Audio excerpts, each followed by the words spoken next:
Alright, so this week we're going to be dealing with the other family of rocks called the sedimentary rocks, and I do have some examples here that I do want to show this to you.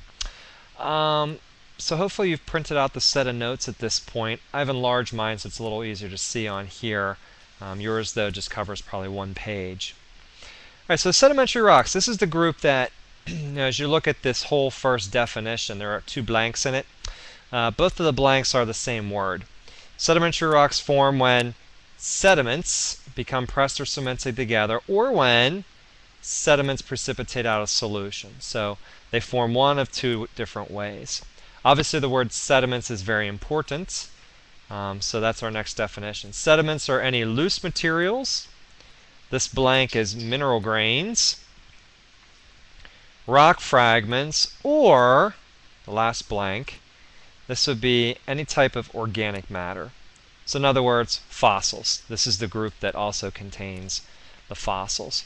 And there's a reason that igneous and metamorphic rocks do not contain fossils. Hopefully that's something you're able to figure out.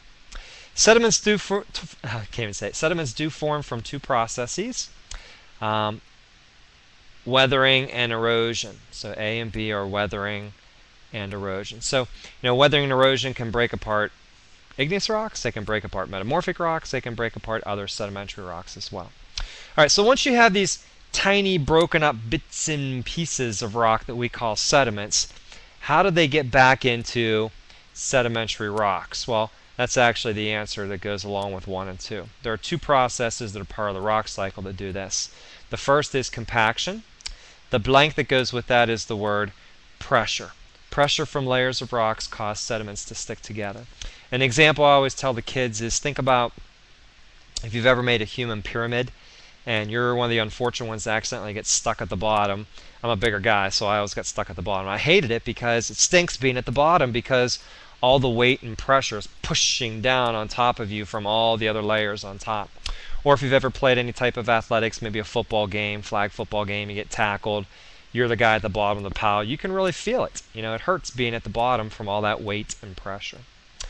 Number 2 is the process called cementation. C-E-M-E-N-T-A-T-I-O-N. Cementation is the gluing together of sediments such as quartz, calcite, hematite, limatite, and others. Alright, the second part of the notes then is the classification groups. Remember, for igneous rocks there were extrusive and intrusive, crystals and no crystals. Metamorphic rocks, you're going to find that the classifications are called foliated and non-foliated. We'll get to that one. For sedimentary rocks then, there's basically 3 classification groups. The first group is called the clastics or detrital. Those two words mean the same thing. Basically these are the ones that are made up of broken fragments of rock, comma, what goes in the blank is the word mineral grains that are compacted and cemented together. So this group is the size and the shape of the sediments determine the name. So I can show you some quick examples here. Here's a couple.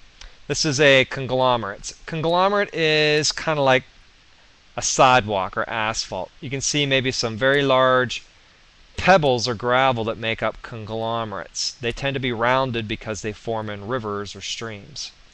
This is breccia.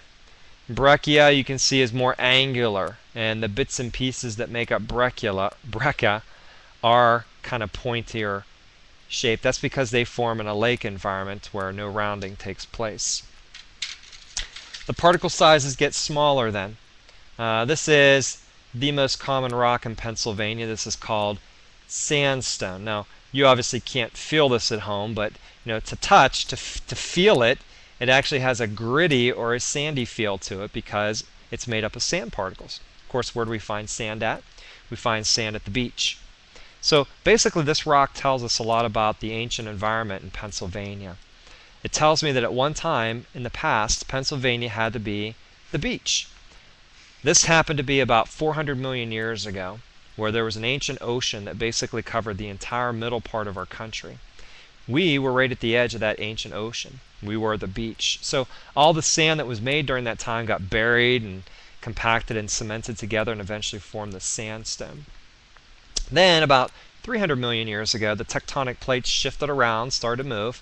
North America started slamming into Africa, and the Appalachian Mountains were uplifted. So all this sandstone layers then were then exposed to the surface, and that's what we can actually see today. The smallest of the clastics or detritus then is shale. You can't really even make out the individual particles here. It doesn't feel sandy or gritty. It feels very smooth compared to the other one. So this is shale. Letter B, I'm sorry, I don't remember if I gave you this blank or not. It's the size and shape of the sediments that determine the names. Letter B, the second group, are called the chemical sedimentary rocks. These are the ones that form from a solution or left behind when a solution evaporates. Two good examples are limestone, and here's an example of limestone. If you've got a gravel driveway, that's what limestone is gravel, so you may recognize that one very easily. Another chemical one is called rock salt or rock gypsum. This one does contain salt particles or halite crystals in there. So we do extract the salt. We use that salt for obviously eating, and we use it for putting salt on roads in the wintertime to melt the snow. And the last group, letter C, the organic sedimentary rocks, are the rocks that form from the remains of once living things. So that one actually has a longer definition. Rocks that form from the remains of once living things. So fossil-rich limestone is an example, and this is another example. Hopefully you recognize this. Hopefully you've never got this in your Christmas stocking at Christmas time. This is coal, or bituminous coal, Bituminous. So it comes from ancient plants that actually form this hard sedimentary rock. So we obviously use coal. It's a resource. We burn it to make electricity and power. So it's a very important resource to us. All right, as I stated before, this is the group that does have fossils associated with it. So you're going to see that some of the next parts, the different assignments that you have and activities, not only relate to sedimentary rock, but also relate to fossils as well.